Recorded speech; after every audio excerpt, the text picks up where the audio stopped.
Nos gozamos de estar en la casa de Dios.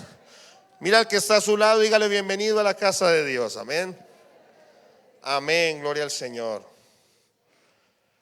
Y bueno, quiero que vayamos a la Biblia en el libro de Santiago, en la epístola de Santiago, capítulo 4, versículos 1 en adelante. Santiago capítulo 4, versículo 1 en adelante. Y quiero tratar este tema muy importante y que Dios nos está hablando a todos nosotros. Dios ha puesto en mi corazón este tema que dice que el mundo no te consuma. Diga al que está a su lado, que el mundo no te consuma. Que el mundo no te consuma. Y vamos a leer este texto poderoso en Santiago capítulo 4, versículo 1 en adelante. Y dice la Biblia, la amistad con el mundo, dice, ¿de dónde vienen las guerras y los pleitos entre vosotros?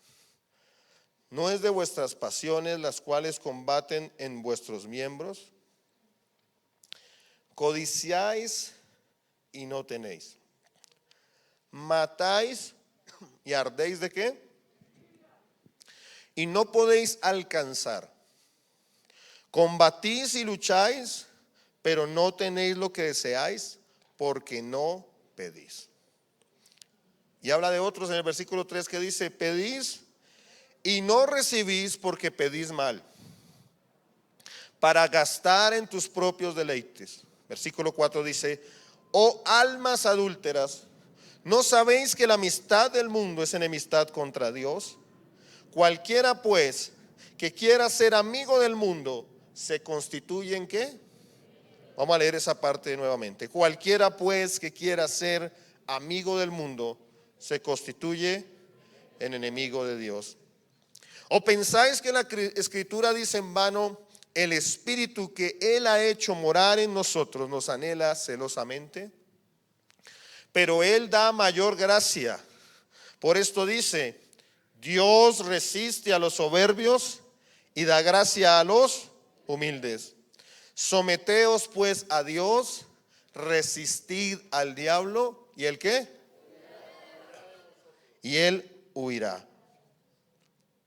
Dice, acercaos a Dios y Él se acercará a vosotros. Pecadores, limpiad las manos y vosotros los de doble ánimo, purificad ¿qué? Vuestros corazones. Afligíos y lamentad y llorad vuestra risa y llorad. Vuestra risa se convierta en lloro y vuestro gozo en tristeza. Humillaos delante del Señor y Él os exaltará. Amén. Amén. Qué tremenda palabra. Por eso quiero tocar este tema, que el mundo no te consuma. La epístola de Santiago es una epístola poderosa. A mí me ha edificado y sé que a ustedes también. Esta es una carta que fue escrita a los hebreos cristianos que estaban en dispersión. Es decir, es una carta que es previa a las cartas de Pablo, pero a su vez es una carta que se enmarca en el tiempo de la diáspora. Cuando Nerón, digamos que invade y produce la diáspora en Jerusalén y todo el pueblo es dispersado. Y es dispersado hasta el año 48 del siglo pasado, hasta 1948.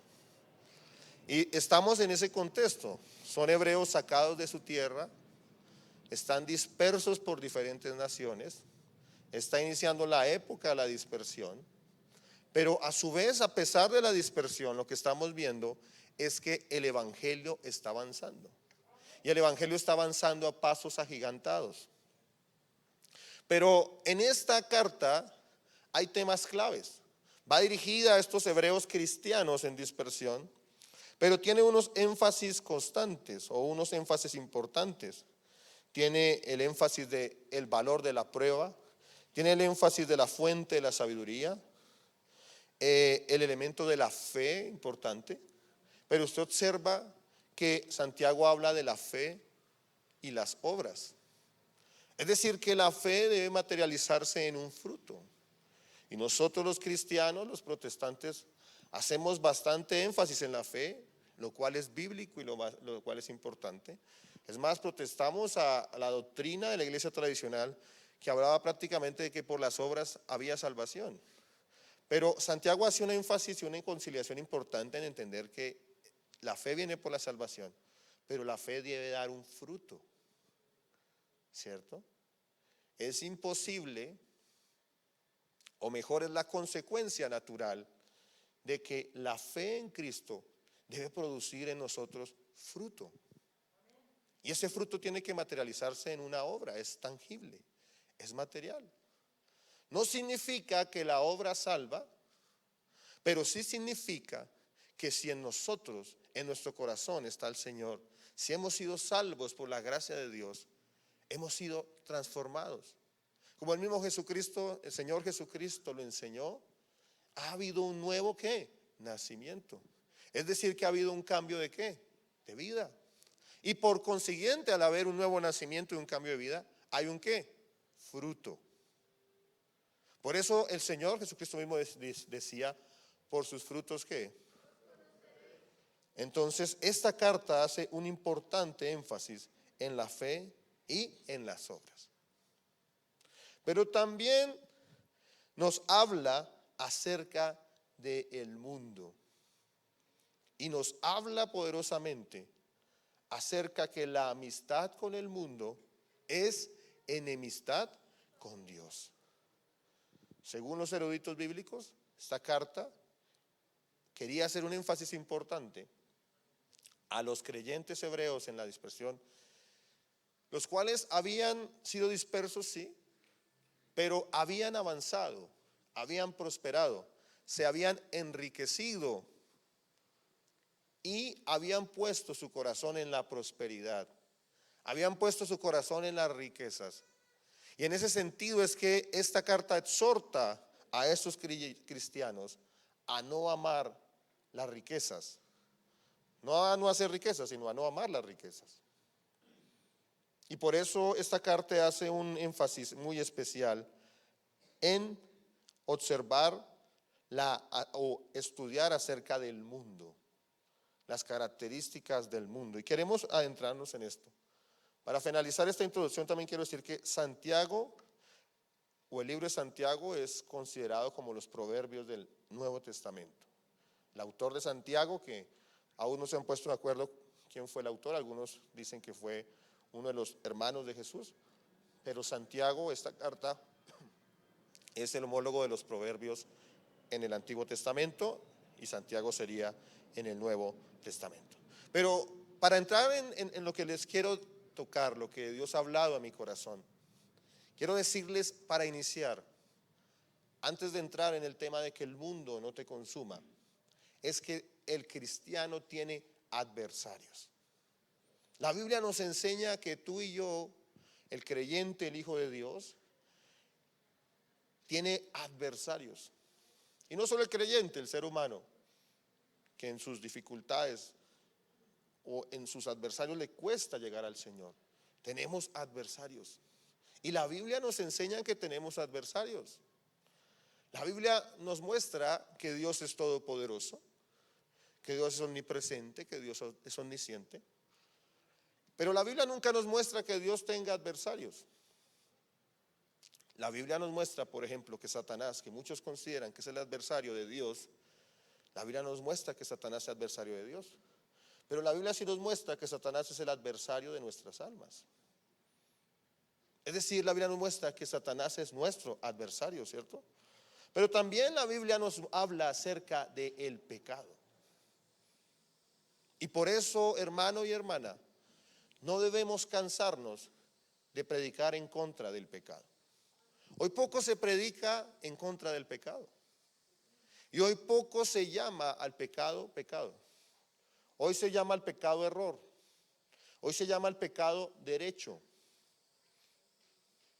Hoy se llama al pecado falla, pero nosotros tenemos como cristianos entender que el pecado es pecado.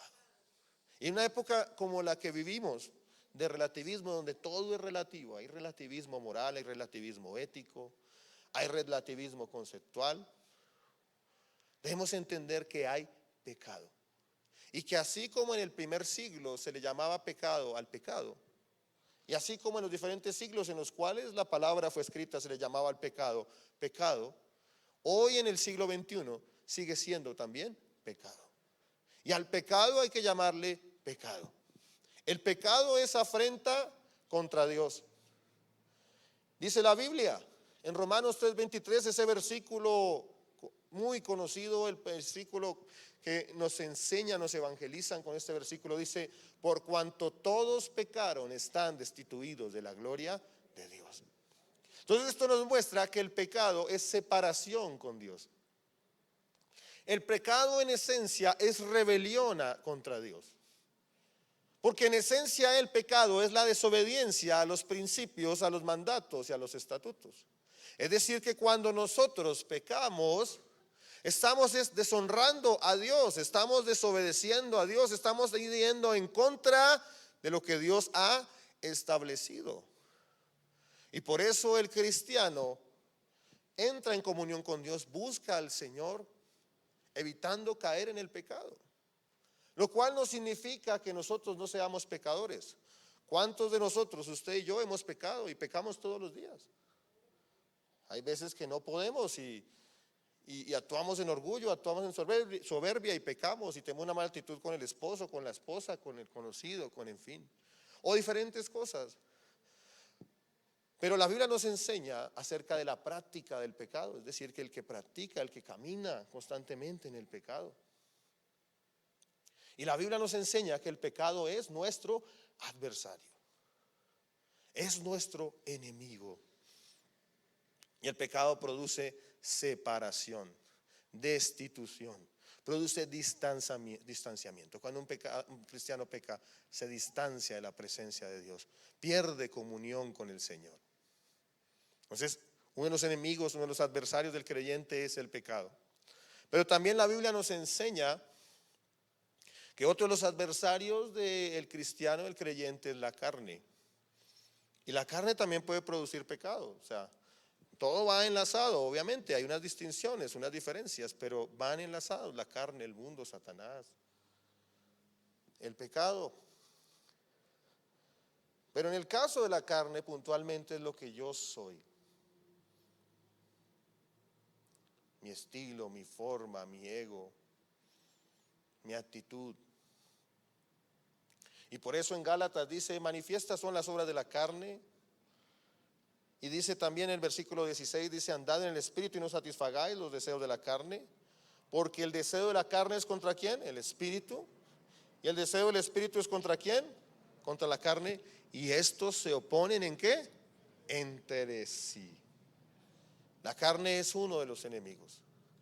Como ya lo dije, Satanás también dice: sed sobrios, 1 Pedro 5:8, sed sobrios y velad, porque vuestro adversario el diablo, como león rugiente, anda alrededor de vosotros buscando a quien devorar, al cual resististe firmes en la fe, sabiendo que los mismos padecimientos se van cumpliendo en vuestros hermanos. Dice vuestro adversario el diablo. Fíjese que no dice el adversario de Dios, sino que dice que es ¿qué? Vuestro adversario. Entonces hemos observado que tenemos adversarios, ¿cierto? Uno es el pecado, otro es el mundo, otro es la carne. Perdón, uno es el pecado, otro es la carne y otro es Satanás.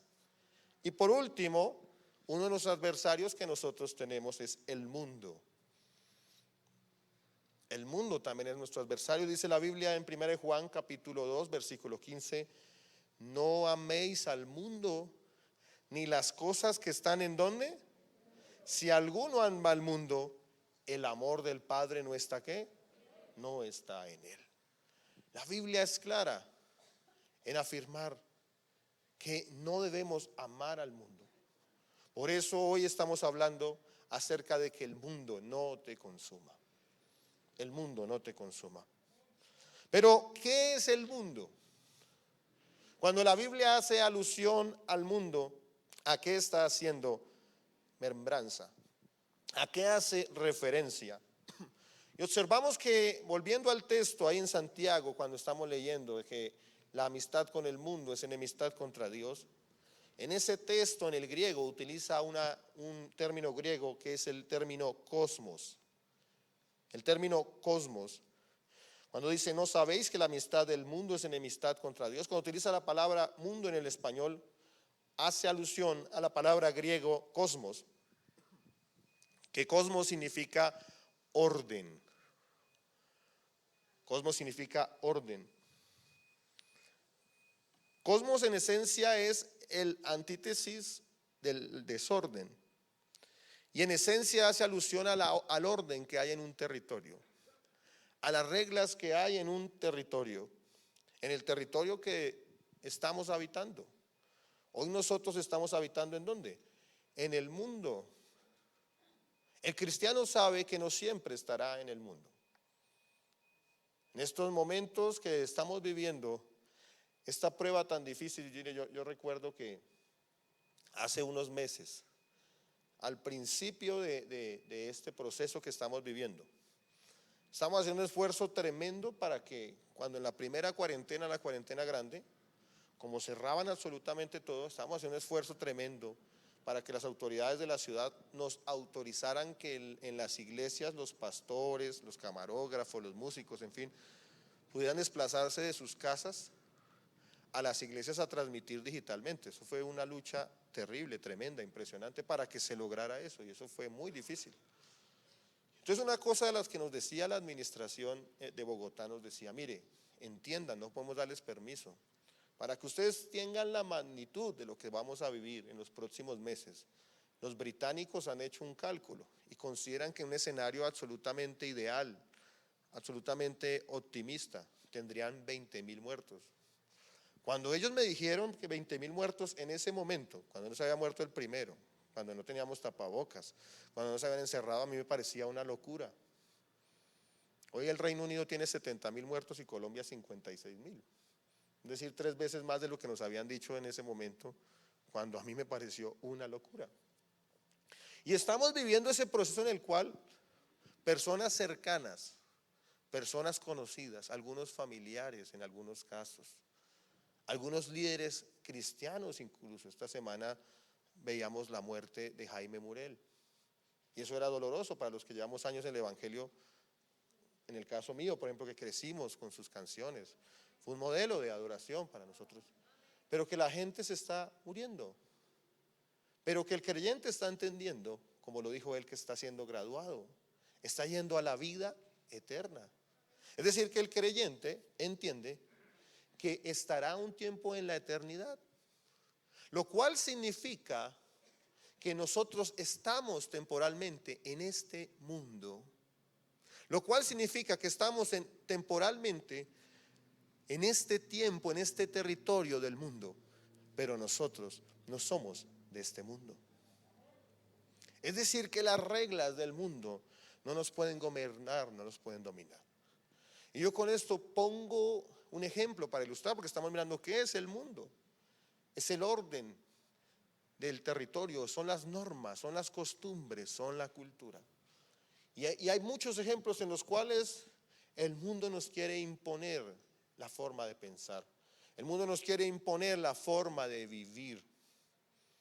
Por ejemplo, y cada vez más, hay una imposición agresiva del mundo en cuanto a la agenda de los derechos de las parejas homosexuales y todo el tema del homosexualismo. Y el mundo cada vez más lo va a imponer. El mundo cada vez va a ser más agresivo. Lo vemos en los medios de comunicación, lo vemos en las leyes, lo vemos en la cultura, pero cada vez va a ser más agresivo. Pero la Biblia nos enseña que las leyes que impone el mundo no nos gobiernan. Y llega un punto que se vuelve un tema cultural, agresivamente cultural. Y la cultura, y cuando hablo de la cultura es lo que las costumbres imponen, lo que los medios de difusión, entre ellos los medios de comunicación, las redes sociales imponen, y cada vez va a ser más agresivo contra el cristianismo y los principios del cristiano. Pero usted y yo como cristianos debemos entender que el mundo no nos gobierna. Usted como cristianos, usted y yo debemos entender que el mundo no nos domina. Pero tal vez estoy poniendo el ejemplo que casi siempre se pone. Pero muchas veces también el mundo, por ejemplo, nos impone normas económicas. Casi que el mundo nos dice, por ejemplo, trabajamos para comer y comemos para trabajar. Y muchas veces nosotros dejamos que el sistema de cosas, del orden de este territorio en el que estamos en este tiempo, nos gobierne, nos domine. Caemos en ansiedad, caemos en preocupación, dejamos que el mundo nos robe la paz. Pero usted y yo debemos entender que el mundo no nos gobierna. Y al que está a su lado, que el mundo no te consuma, que el mundo no te consuma. Tú y yo debemos entender que el cristiano camina en la fe. Y creemos y caminamos también en la palabra de Dios. Pero mire la Biblia, lo que nos muestra acerca del mundo, porque estamos viendo qué es el mundo. Segunda de Corintios capítulo 10 versículo 3, lo voy a leer en la Nueva Versión Internacional. Segunda de Corintios capítulo 10 versículo 3 dice: pues aunque vivimos en el mundo, nosotros vivimos en el mundo, es una realidad, es evidente. Pues aunque vivimos en el mundo, no libramos batallas como lo hace ¿qué? El mundo. Juan capítulo 17 versículo 6 dice: no son del mundo. Cuando hace alusión a nosotros, al creyente, al Hijo de Dios. No son del mundo, como tampoco yo soy ¿de qué? Del mundo. Juan capítulo 16 versículo 33 dice la Biblia: estas cosas os he hablado para que en mí tengáis paz. En el mundo tendréis aflicción, pero confiad, yo he vencido al mundo. Mira, hermano, en estos tiempos en los cuales hay gente que se quedó sin trabajo, y ya meses sin trabajo, hay gente que ha perdido familia. Y en conclusión, yo creo que en el mundo ninguno de los habitantes de la tierra puede decir que esto que estamos viviendo no nos ha afectado. Pero déjeme decirle que muchos se han ido al mundo, se han ido atrás, han dejado de seguir al Señor porque están decepcionados. Porque ¿dónde está Dios? ¿Por qué Dios no me bendice? ¿Por qué Dios no me soluciona mi problema? ¿Por qué Dios no me arregla mi problema? Y la respuesta que Dios le está diciendo a usted y a mí es que en el mundo tendremos aflicción, pero confiemos en Él, que Él ha vencido el mundo. El hecho de caminar con Cristo no es una garantía de que no pasemos por pruebas. Y lamentablemente hay énfasis doctrinales y teológicos y en predicaciones que hablan que todo es felicidad, todo es amor y todo es paz. Y cuando el cristiano se enfrenta a la prueba, a la lucha, se frustra, se decepciona, se aparta. Pero la Biblia está diciendo: en el mundo tendréis aflicción. El Señor no dijo que no tendríamos aflicciones. Imagínese que de los discípulos y el Señor Jesucristo, todos menos Juan murieron por causa de Cristo. Eso sí era tener aflicciones. Entonces, nosotros los cristianos del siglo XXI debemos entender que también hay aflicciones. Pero también 1 de Juan capítulo 4 versículo 5 dice: ellos son del mundo, por eso hablan del mundo y el mundo los oye. Juan capítulo 15 versículo 19 dice: si fueras del mundo, el mundo amaría lo suyo. Pero porque no sois del mundo, antes yo os elegí del mundo, por eso el mundo os ¿qué? Aborrece. ¿No es lo que estamos viviendo en este tiempo? Pero también el texto de 1 de Juan capítulo 3 versículo 13 dice: hermanos míos, no os extrañéis si el mundo os ¿qué? Aborrece. No os extrañéis si el mundo os aborrece. Cada vez más los principios del evangelio y de la palabra serán más encontrados con la voz de este mundo, con las reglas de este mundo y con la cultura de este mundo. Por eso es que la Biblia nos enseña que no amemos al mundo. Por eso es que la Biblia nos enseña que la amistad con el mundo es enemistad con Dios. Y por eso hoy yo te enseño: no dejes que el mundo te consuma. Amén. ¿Cuántos dicen: Señor, no permitas que el mundo me consuma? Pero sigamos mirando ¿Qué implica el mundo? Y vamos a 1 Juan capítulo 2 versículo 16. Vamos a leer, o ya hemos leído bastantes textos bíblicos, pero estamos siendo edificados. ¿Cuántos dicen amén? Dice 1 Juan capítulo 2 versículo 16, dice: porque todo lo que hay en el mundo, los deseos de la carne, los deseos de los ojos y la vanagloria de ¿qué? De la vida, no provienen del Padre, sino ¿de quién? Entonces aquí nos enseña poderosamente los elementos, o unos de los elementos del mundo. Y habla primero de los deseos de la carne, lo que se desea desde la carne. Y quiero decirle, hermano y amigo que me escuchan, hermana y amiga que me escuchan, que la carne es un adversario poderoso para nosotros. Y la carne es un adversario con el cual luchamos constantemente. Incluso el creyente, el Hijo de Dios. Por eso la Biblia dice: andad en el Espíritu y no satisfagáis los deseos de la carne. Es decir, que la Biblia enseña de una ecuación en la cual entre más carne hay, menos ¿qué? Espíritu hay en nosotros. Pero a su vez dice que entre más espíritu hay en nosotros, ¿qué pasa? Menos carne hay en nosotros. Y uno de los elementos de este mundo son los deseos de la carne. Y en esencia los deseos de la carne hacen alusión a lo que yo quiero, el yo. Como el niño que quiere la chupeta, yo quiero, mío. Y entonces lo logro como quiera. Si no me dan la chupeta, entonces hago una que pataleta. Dirán, no, esos son los niños, no, los grandes también le hacen pataleta al Señor porque no les da lo que ellos quieren. Tremendo, ya voy a hablar un poquito de eso. Los deseos de la carne. Y como sea, yo tengo que tener esa casa como sea. Yo tengo que ser rico a los 35 años. Yo tengo que tener esa mujer como sea. Por las buenas o por las malas.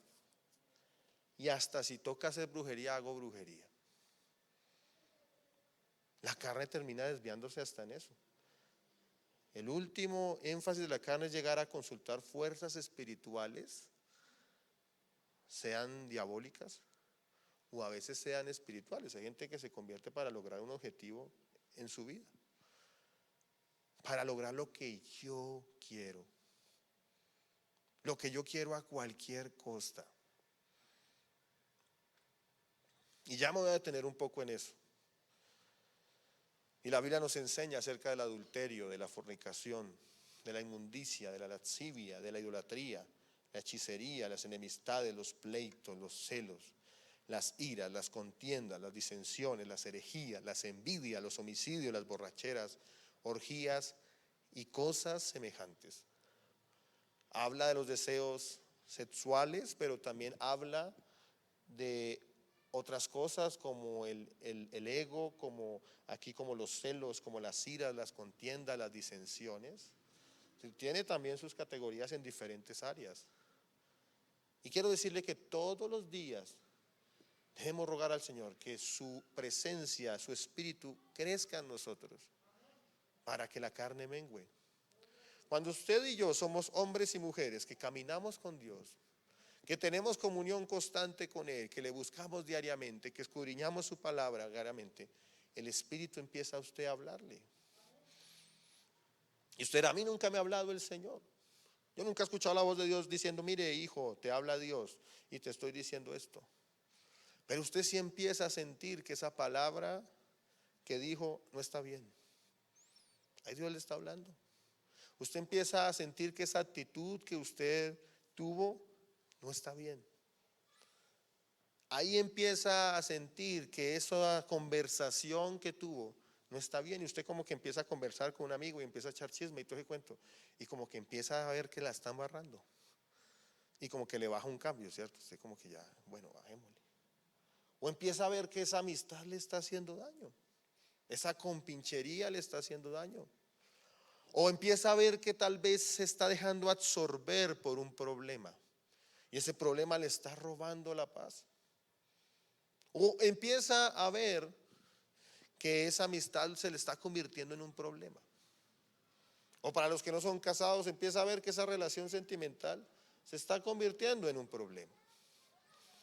Dios empieza a hablarte a tu corazón. Tú empiezas a percibir en tu espíritu que estás actuando carnalmente. Pero eso empieza a suceder porque estás creciendo en la amistad con Dios. Estás empezando a ver que estás creciendo en la comunión con Dios. Estás empezando a ver que esa lectura, esos capítulos en la mañana, en la tarde, en el mediodía, te está llegando y te está hablando. Mira, estás siendo orgulloso, estás siendo soberbio, estás actuando en egoísmo, en arrogancia. Y empiezas a ver que el Señor te está empezando a hablar. Y ahí es que tú empiezas a ver que Dios te está hablando. Porque la Biblia dice que andemos en el Espíritu. Pero también el texto que acabamos de leer habla acerca de los deseos de los ojos. Las obras de la carne, pero también los deseos de ¿qué? De los ojos. Y mire, los ojos es una, o no los ojos, lo visual mejor, es una de las herramientas que más utiliza Satanás para destruirnos. El tema visual es muy poderoso. El tema visual es muy atractivo. Lo vemos, por ejemplo, cuando hay una mujer con una figura muy bonita, y entonces eso atrae ¿qué? ¿A los qué? A los ojos. Y es una lucha no volver a mirar. Porque los deseos de los ojos es una lucha. Pero no solo en esa situación, sino en muchos aspectos. Usted empieza a mirar la casa de su vecino, ¿cierto? Que la acaba de remodelar y entonces ve esa casa bien arreglada, bien bonita, y ya empieza en su corazón a tener que envidia. Yo tengo que tener algo mejor, ¿cierto? Llega el hermano en un carro, un hermano, y yo tengo que tener un carro mejor. Pero todo entra ¿por dónde? Por los ojos. El desear por los ojos. Si habla del mundo es los deseos de los ojos. Por ejemplo, vemos el tema de la pornografía, cómo se ha vuelto un tema tan masificado a través de la digitalización y en estas épocas de pandemia donde la gente estaba encerrada, la industria de la pornografía en el mundo creció exponencialmente, sus ganancias crecieron exponencialmente, que hace parte de la estructura de este mundo, los deseos de los ojos. Pero también la vanagloria de la vida. Vanagloria de la vida. Es que yo tengo más títulos que este. Es que yo tengo un cargo mejor que este. Es que yo tengo una iglesia mejor que esta. La vanagloria de la vida. Y el texto base, ya voy a ir allá, es poderoso, como habla fuertemente contra el ego, el orgullo, la soberbia. Dios ha hablado mucho a mi corazón en este sentido. Y quiero compartirles eso más adelante. Entonces vemos los deseos de la carne, los deseos de los ojos, la vanagloria de la vida. Pero ahora sí quiero volver, como les venía diciendo, al texto con el que iniciamos. Un texto poderoso. Mire, yo sé que muchos de nosotros estamos orándole al Señor y Dios, ¿por qué no me ayudas con este tema? Padre, ¿por qué no hay respuesta? Y yo creo que a muchos Dios les va a hablar o nos va a hablar a través de este texto. Y dice la Biblia, codiciáis y no tenéis. Santo Dios. Dígale que está a su lado, Dios está hablando.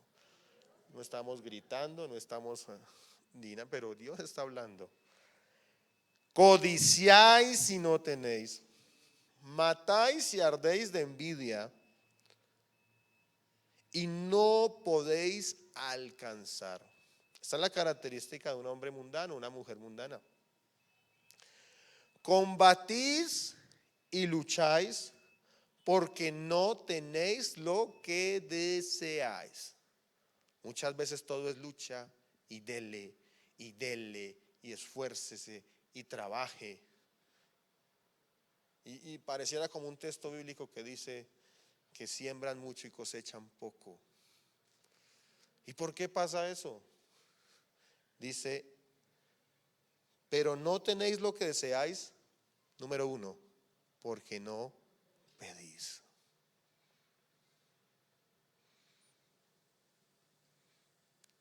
Tal vez hay una duda, una pregunta, una insatisfacción en el corazón de muchos. Y Dios está hablando hoy a su pueblo y dice, pero no tenéis lo que deseáis porque no pedís. Pero sigue diciendo, pedís. Es decir, hay unos que piden y no recibís porque pedís mal. Santo Dios. Para gastar en vuestros deleites. ¿Cuántos creen que Dios nos está hablando? Y dice, poderoso, oh almas adúlteras. Ya me voy a detener en eso. ¿No sabéis que la enemistad con el mundo, o la amistad con el mundo, es enemistad contra Dios? Cualquiera pues que quiera ser amigo del mundo se constituye en ¿qué? Enemigo de Dios. Muchas veces nuestras oraciones, cuando se ora, porque hay muchos que no oran, no debería decir que la mayoría no ora, pero muchas de nuestras acciones y nuestras operaciones van en busca de un objetivo que es basado en el principio de este mundo, y eso Dios no lo puede bendecir. A veces hasta en la misma iglesia, camuflado de falsa espiritualidad, lo que se busca es un deseo carnal, un deseo del mundo, un deseo que no es de Dios. Y por eso no hay bendición en nuestras operaciones, por eso no hay bendición en nuestras acciones, y por eso no hay bendición en lo que estamos haciendo. Porque la actitud del corazón no es una actitud correcta, está basada en los principios. Y por eso la Biblia habla fuertemente, oh almas adúlteras. No entendemos que la amistad con el mundo es enemistad contra Dios. Y yo quería tener palabras claves en este texto, no solo en los versículos que acabo de leer, sino en todo el texto base que leí en esta enseñanza.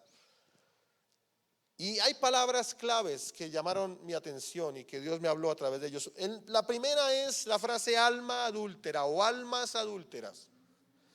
Y hace alusión en este contexto al adulterio de los hebreos, en el cual los hebreos se caracterizaban, y usted lo ve y es un patrón bíblico, que había una ambivalencia, una dualidad entre el Dios de los cielos, el único Dios, y los dioses paganos. Cuando hacemos alusión al adulterio, hacemos alusión a que hay un corazón dividido. ¿Qué es el adulterio? Entonces todos entendemos que el adulterio es tener relaciones sexuales dentro del matrimonio con una mujer que no es su esposa. Es decir, tiene varias características. Una es incumplir la relación de ¿qué? De pacto. Cuando nosotros nos casamos, hicimos un ¿qué? Pacto para los que son casados. Un pacto que implica a dos personas, un hombre y una mujer, pero también un pacto que implica a Dios. Cuando se falla el pacto del matrimonio, no solo se deshonra al esposo o a la esposa, se deshonra a Dios. Por eso es que el divorcio es una deshonra a Dios. Pero en esencia, cuando vemos el adulterio es una división del corazón. Porque desde el punto de vista, por lo menos moderno, no bíblico, si una persona se divorcia y sigue con un hombre, si se divorcia y sigue con la otra mujer que tenía, pues eso ya no es adulterio, es fornicación. Porque ya no hay un vínculo matrimonial. Pero mientras el adulterio está, quiere decir que hay un corazón dividido entre la mujer del pacto y otra mujer, o entre el hombre del pacto y otro hombre. Y en este contexto habla alma adúltera. Es decir, juega con Dios y juega con el mundo. Es decir, tiene un corazón dividido entre los principios de Dios, el mismo Dios, y los principios del mundo. Y esa es una de las grandes enfermedades de la iglesia contemporánea, el adulterio en el corazón. Jugamos con el mundo y jugamos con Dios. Jugamos con los principios de Dios y jugamos con el pecado. Y por eso la Biblia utiliza otro término también en este mismo texto, que es el doble ánimo. Hay otro texto que dice que el hombre y la mujer del doble ánimo es inconstante en todos sus caminos. Eso es lo que pasa en la iglesia de Cristo hoy. Hay un fogonazo, se mete con Dios y a los 15 días suelta. Se mete con Dios y a los 15 días suelta. Y es como un carro que haga una autopista que acelera y desacelera. Acelera y desacelera. El doble ánimo. Estamos viendo características de un hombre y una mujer que es creyente pero camina con el mundo, que es creyente pero que está dejando que el mundo lo consuma. Por eso hoy nos está hablando, no dejemos que el mundo nos consuma. Diga al que está a su lado, no dejes que el mundo te consuma. Pero algo que me llama también poderosamente la atención en este texto es que habla mucho de la soberbia. Incluso habla de humillarse delante de Dios, soberbia. Hay soberbia en nuestros corazones. Incluso la oración con soberbia, pues no va a obtener respuesta. Pero también tiene palabras claves como el corazón impuro. Corazón impuro. Contrario a el alma adúltera, contrario a la soberbia, contrario al doble ánimo, contrario al corazón impuro. Observamos que este mismo texto, y si usted lo lee detenidamente cuando llegue a la casa, no me puedo detener más porque el tiempo pasa, pero dice la Biblia que Dios da gracia, y Dios da gracia a los humildes. Y mi oración en este momento y mi oración en estos días es que Dios nos haga como iglesia personas humildes. Pero también dice un texto poderoso: acercaos a Dios y Él se acercará a vosotros. Qué tremenda promesa. ¿Cuánto le dan la gloria a Dios por eso?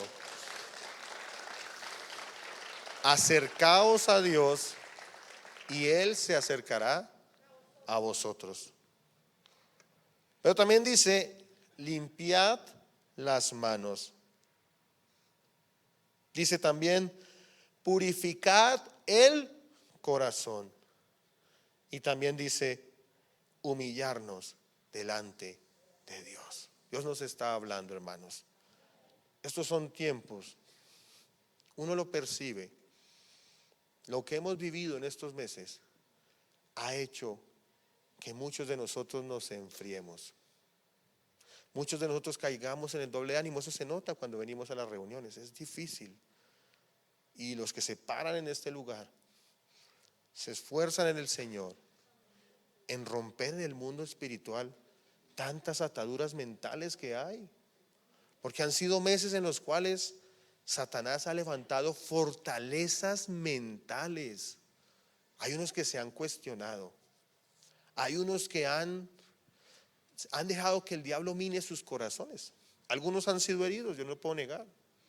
Han habido errores. Pero han dejado que Satanás mine su corazón, mine su mente, y por eso se han formado estructuras mentales que la Biblia las llama fortalezas. Fortalezas que se levantan, que cuestionan la palabra, que cuestionan la búsqueda de Dios, que cuestionan la adoración, que cuestionan la predicación de la palabra, que cuestionan el ofrendar y diezmar y se están volviendo en argumentos, que cuestionan el congregarse. Y hemos entrado a ser un pueblo de doble ánimo. Y hemos permitido que el adulterio espiritual entre a nuestros corazones. Pero hoy está hablando Dios a nuestro corazón de que limpiemos nuestro corazón. Dice la Biblia, purificad el corazón. Pero el purificar del corazón se logra, se llega a Él a través de acercarnos a Dios. Este es tiempo que nosotros, iglesia, volvamos nuestros ojos a Dios. Así el mundo diga lo contrario. Debemos volver nuestros ojos a Dios. Y como dice esta palabra, debemos acercarnos a Dios, debemos limpiar nuestras manos, debemos purificar nuestro corazón. Debemos humillarnos delante de Dios. Y ahí sí, el principio bíblico que dice, resistid al diablo y él huirá de vosotros. Pero antes debemos volvernos a Dios. Debemos humillarnos delante de Dios, acercarnos a Dios y purificar el corazón. Y quiero tomar estos últimos minutos para decir lo siguiente. Este es mi tercer punto. Y pregunto esto. Les pregunto, ¿un cristiano puede caer en la mundanalidad? ¿Un cristiano puede caer en la mundanalidad? Y ahí tendríamos que ir al texto de Segunda de Pedro, capítulo 2, versículo 7. Mire lo que dice la Biblia. Segunda de Pedro. Dice, y libró al justo Lot, abrumado por la nefanda conducta de los malvados. Pero quiero leer la primera frase antes de la coma. Y libró al justo, ¿qué? Fíjese usted que la Biblia, incluso en el Nuevo Testamento, se refiere a Lot como un ¿qué? Justo. Pero yo quiero decirle a usted que me escucha y me ve en este momento, que Lot es el mejor ejemplo de un cristiano mundano. Ahora usted dirá, no, es que Lot no era cristiano, porque Cristo no había venido, pero seguía al Señor, ¿cierto? Y lo que quiero decir es que es el mejor ejemplo de un hombre, una mujer que puede seguir a Dios, pero es una persona mundana. Y era tan mundano que no fue capaz de inspirar y de impactar su ciudad. Fíjese usted, y ya voy a ir allá, pero voy a empezar por acá, que Abraham le clamaba a Dios que no destruyera ¿qué? La ciudad. Y llegó a un punto de decirle a Dios que si al menos habían 10 justos, él salvaría la tierra. Y el hombre empezó por 40, 30, 20, 10. ¿Y por qué no se bajó a 5? Porque es que ni 5 habían. Es decir, Lot era tan mundano que no fue capaz ni siquiera de inspirar a su esposa, a sus hijas, ni a sus yernos. Porque era un cristiano mundano. Y la Biblia nos muestra que era justo. El Nuevo Testamento nos muestra que era justo. Es posible que Lot se salvó. O la Biblia nos lo muestra, el justo Lot en el Nuevo Testamento. Pero perdió su familia, perdió sus bienes y fue desechado por ser un cristiano ¿qué? Mundano.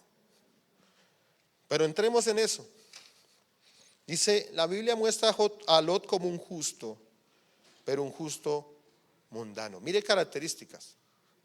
Y esto es tremendo en el cristiano. Y esto yo lo he vivido, con mi padre lo he vivido mucho.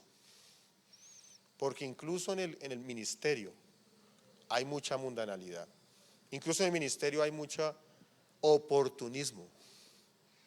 Si uno se pusiera a mirar en todos los aspectos, en el ministerio, en el trabajo, en la familia, ¿cuánto lo han utilizado a uno? A través de mentira, de manipulación.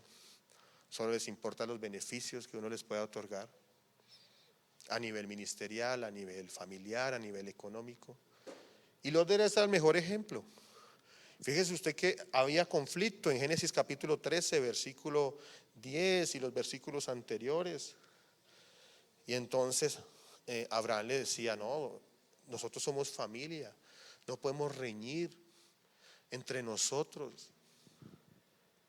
Y a Abraham, un hombre guiado por el Espíritu de Dios, le dice, se paran y dicen, mira y a donde tú quieras ir. Si tú vas al norte, yo iré al sur. Si tú vas a la derecha, yo iré a la izquierda. En fin. Y entonces Lot empieza a ver la más fácil. Lot empieza a ver el valle, que era fértil, que habían ríos, que habían frutos. ¿Y qué le dejó a Abraham? El peladero. Y muchas veces pasa eso en la vida. A nosotros, bueno, de pronto a mí no tanto, pero yo he visto a mi papá que le ha pasado. Y entonces llega el otro y dice, no, a mí deme lo fácil, el valle, la zona verde, los frutos. Y entonces Abraham, fiel a la promesa que hizo, al pacto que hizo, se fue al peladero, a la montaña. Pero aún en el peladero, guiados por el Espíritu Santo, Dios nos va a bendecir. Aún en el peladero, en la montaña, Dios te va a bendecir. Porque la bendición proviene de Dios. Pero Lot lo que hacía era cada día acercarse a la perdición. Lot lo que hacía cada día era acercarse a la mundanalidad. Hasta que llegó un punto que llegó a Sodoma. Y el hombre sí tenía influencia, pero no tenía influencia espiritual. Y ese es el llamado que nosotros tenemos. Donde tú estás, en tu trabajo, en tu casa, tú debes ser influencia. Dios nos va a pedir cuentas por esta ciudad en la cual estamos. Y mire que llegó un punto en el cual cuando venía el juicio, y eso está en Génesis capítulo 18, versículo 32, no voy a detenerme a leerlos porque pasa el tiempo. Anótelo usted y lo lee en su casa. Génesis 19, capítulo 4, versículos 8 en adelante. Que había tanta maldad, tanto pecado en estas ciudades de Sodoma y Gomorra que Dios decidió enviar un juicio. Y envió a los ángeles de Dios a librar a Lot y a su familia del juicio. Y cuenta la Biblia que Lot estaba en las puertas de la ciudad. Y ese ejemplo bíblico nos hace alusión a que los que estaban en la puerta de la ciudad eran la gente de autoridad en la ciudad. Es decir, en los tiempos bíblicos y en el contexto bíblico, los que se paraban en las puertas de las ciudades eran los que gobernaban las ciudades. Es decir, este hombre tenía dominio, tenía poder, tenía gobierno, pero no había inspirado su ciudad. De nada nos sirve tener el gobierno de esta ciudad. Por ejemplo, yo que trabajo en los temas políticos, de nada nos sirve gobernar esta ciudad si esta ciudad no es transformada por la mano del Señor Jesucristo. Y eso fue lo que le pasó a Lot. Tenía influencia en gobierno, pero no había influenciado para bien, no había podido detener el juicio sobre la ciudad. Y llegaron los ángeles del Señor y esta gente se enamora de los ángeles del Señor. Imagínense el nivel de inmoralidad que había. De su suciedad, desde su carnalidad, desde su inmoralidad.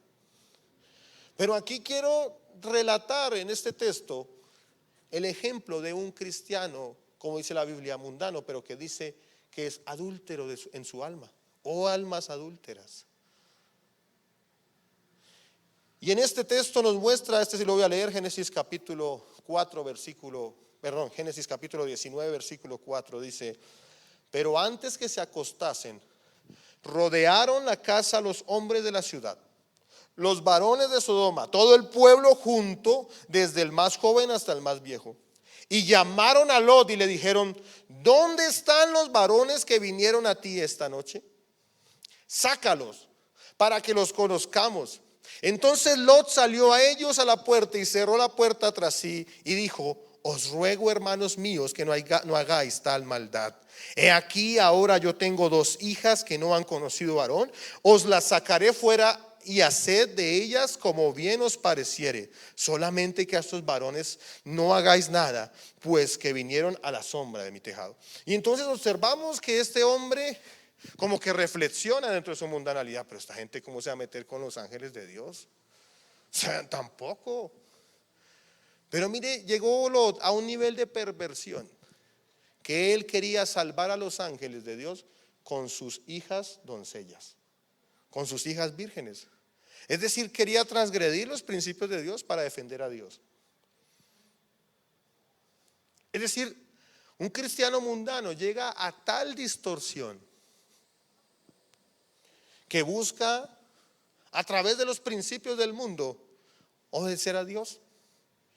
Un cristiano tal vez quiere evangelizar a su familia acompañándolos a ir a tomar. No, es que yo ahí socializo y entonces no me ven como un amargado y entonces yo ahí yo les doy la palabra. Hay borrachos, será que les da la palabra, porque qué más.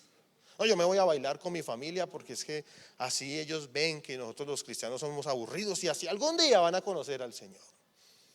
Una alma adúltera, una alma que mezcla lo del mundo con lo de Dios para supuestamente lograr los objetivos de Dios. Yo sé que Dios me va a bendecir, pero pues vendamos esto de contrabando, no paguemos impuestos porque pues así no voy a ganar nada. Lot es el mejor ejemplo de un cristiano mundano. Y puede ser que en el Nuevo Testamento se habla de él como el justo Lot, pero el justo Lot perdió su casa, perdió su familia y perdió todo lo que había logrado. ¿De qué le sirvió ser ventajoso y buscar lo que más le convenía en el valle si perdió todo lo que tenía? Pero hasta ahora, hoy se habla de Abraham como desde su simiente vino el Salvador de nuestra humanidad. Hasta hoy se habla de Abraham, el hombre guiado por Dios, como el padre de Israel, padre de multitudes, y por medio de él fueron benditas todas las naciones de la tierra. Pero cuando se habla de Lot, lo que se habla es que su esposa amaba tanto a Sodoma, amaba tanto al mundo, que aún los ángeles de Dios la sacaban del juicio y ella estaba mirando atrás, añorando lo que tenía en el mundo. Y esto me recuerda al cristiano que hoy se predica que el Señor Jesucristo viene por su iglesia, y ese cristiano no quiere que Cristo venga porque quiere vivir su vida. Quiere disfrutar los anhelos de la pasión del mundo. Pero la Biblia dice que nosotros añoremos que el Señor de Jesucristo venga. El anhelo de nuestro corazón como iglesia es que la venida de Cristo sea pronto, que Él venga por nosotros. Anhelamos encontrarnos con el novio de la iglesia. Pero el espíritu de la esposa de Lot está en muchos, que cuando se predica que Cristo viene por la iglesia, ellos no lo anhelan o no están preparados, o dicen, uy, ojalá no fuera allá, y como que eso es como que nos toca a nosotros, como que esta generación, no, pero ¿por qué nosotros? Porque no unos 100 años más allá, yo quiero estudiar, yo quiero tener casas, yo quiero tener plata, yo quiero avanzar, tener poder. Lo que se habla de Lot es que perdió a su esposa. Después perdió todas sus propiedades porque fueron consumidas por el fuego, pero también sus hijas cayeron en el incesto. ¿Qué influencia tuvo Lot? No trascendió. Su legado fue un legado de la mundanalidad. Pero vemos el otro ejemplo de Abraham, en el cual fueron benditas todas las naciones de la tierra. Y su legado ha trascendido incluso a nosotros, que por su fidelidad tú y yo fuimos bendecidos, porque a través de su simiente vino el Salvador de la humanidad. Por eso, dile al que está a tu lado, no dejes que el mundo te consuma. Inclina tu rostro y decimos, Padre, gracias, Señor. Gracias por tu bendita palabra. Gracias por tu poderosa palabra, que es vida en nuestros corazones, que es vida en nuestras vidas. Gracias, Señor Jesús. Padre, porque tu palabra trae cambio y transformación. Quiero pedirles que se ponga en pie. No voy a pedir por cuidado, por responsabilidad con lo que estamos viviendo, que pase al frente. Pero sí quiero pedirle que se ponga en pie, incline su rostro, levante sus manos al cielo. Porque es evidente que una iglesia, la cual ha sido golpeada por lo que estamos viviendo, ha sido tocada por el mundo, ha sido tocada por el concepto del mundo. Y esto nos pone a reflexionar cuál es la calidad de vida espiritual que nosotros tenemos. ¿Qué pasaría si en un momento específico nunca más dejaran que se abrieran los templos y con la censura que se está viviendo nos quitaran las transmisiones digitales? ¿Tú estás preparado para caminar con Cristo? ¿Estás preparado para caminar con Dios? No dejes que el mundo te consuma. Levanta tus manos al cielo y dile: Señor, no dejes que el mundo me consuma, Señor. Oh Padre, clamamos, Señor. Padre, yo clamo por tus siervos, Señor. Padre, toda fortaleza mental, Señor, toda fortaleza en la mente, en el corazón, Señor. No me refiero solo a los que estamos aquí, Señor, sino a los que están en las transmisiones, Señor. Y también no solo me refiero a los que están en esta transmisión, sino a los que tal vez no han vuelto ni a congregarse, ni siquiera digitalmente. Toda atadura y toda fortaleza mental, Señor, todo dardo del enemigo, Señor, Padre, para destruir las vidas y los corazones, Señor, es derribada por el poder de tu palabra, en el nombre de Jesús. Amén. Gloria al Señor.